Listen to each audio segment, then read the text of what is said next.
Why did you decide that you wanted to do a crime documentary? I think it was this particular subject of Aimee. I think, you know, as a young woman and as a mother, Aimee's family were left with this death really unexplained and no closure at all. And there were a lot of unanswered questions and suspicious circumstances surrounding the sort of timeline of what happened to Aimee. And it's quite rare that in this programme we have the moment from the 999 call, then we have the body cam footage from the police of going to the scene where Daniel was actually in the apartment. So it's quite innovative in that way, you know, it's not a reconstruction. No, you can follow every step. Who Aimee was? Who was Aimee? Aimee was a young 27-year-old girl. You know, the programme explains she worked in the adult industry. She was a lover of life. She tried everything. She was a real hard worker. You know, her dad says a lovely line about he knew what sort of work she did, but whatever she did, she was a real grafter, and they were very proud of her. And for me, that was another reason to take part in the programme. The case had had a small amount of tabloid coverage, which could be unfairly skewed and not all of the facts of who Aimee was. And she was somebody's daughter whose life was cut short. So it's so terrible. And I guess, like you said, you being a young woman and a mum, talking to her family, that must have been so hard. Yeah, really hard. And it reminded me of when someone went and spoke to my family, you know, when I was in hospital. And they are, you know, loving, kind family, wonderful parents, and they started their family with 2 children, and now they only have 1 left. It's just unthinkable. And brave of them to participate and say, was there an element of it's that word closure, I suppose, of just being able to talk about it and talk to you, because you're a presenter, but you're also a listener in this, aren't you? Yeah, I mean, I hope it would have given them some element of closure, because they were very much left having to sort of come to their own conclusion, and they were in the midst of a trial as well. And, you know, it goes without saying we wouldn't have made the programme if they hadn't have wanted to be part of it.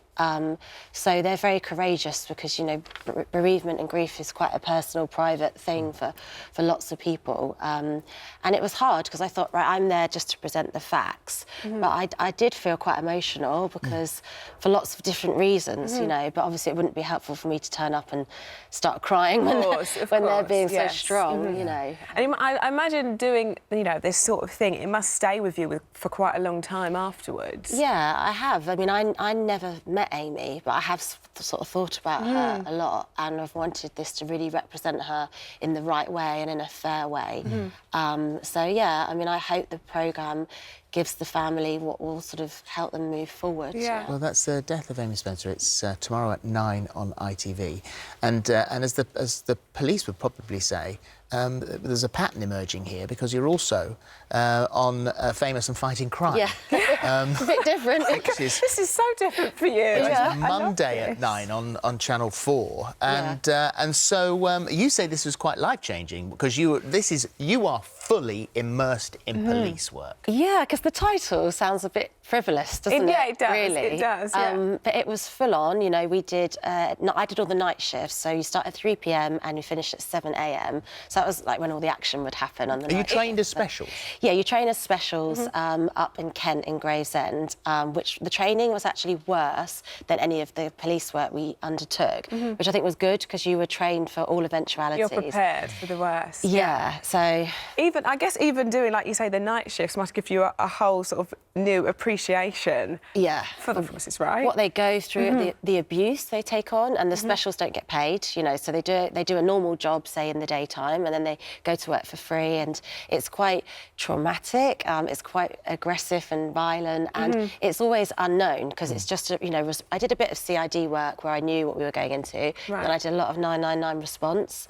So you literally get like... completely unpredictable. So, like, might have a weapon, might not, off you go, and you're literally like, what? Oh my I mean, that is full on. I know. Katie, full on. You don't think of the police to attend something like that, really, do you? But... And some of the other celebs that took part in that were threatened. Yeah, Penny was, But Penny carried on. She just carried on running and I can imagine chasing. she did. Oh, my goodness. Is this something that you would like to... Look, bearing in mind the 2 programmes that we talked about, is there something that you would like to concentrate on?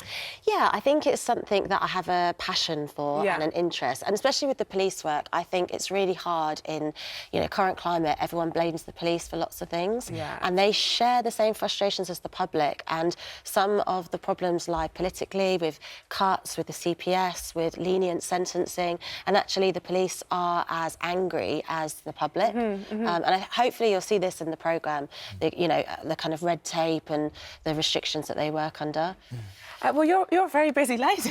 You are very busy. Far cry from Strictly. I was just going to ask you, have you carried on dancing? I'm not sure in the midst of all of this you've managed to find the time. No. And the money. Yeah, exactly. Yeah, I mean, Strictly was fun, and I haven't carried it on, but it was a great thing to do, and my eldest daughter loved watching it. I bet she did. Yeah, dress up like a princess. Yeah, exactly. Yeah, so a nice contrast. Yes, a very nice contrast. Thank you for coming today. Death of Aimee Spencer, as we were talking about, is tomorrow. Very emotional. It's at 9 o'clock on ITV, and Famous and Fighting Crime is Monday at 9 on Channel 4. Thank you. Thanks for having me.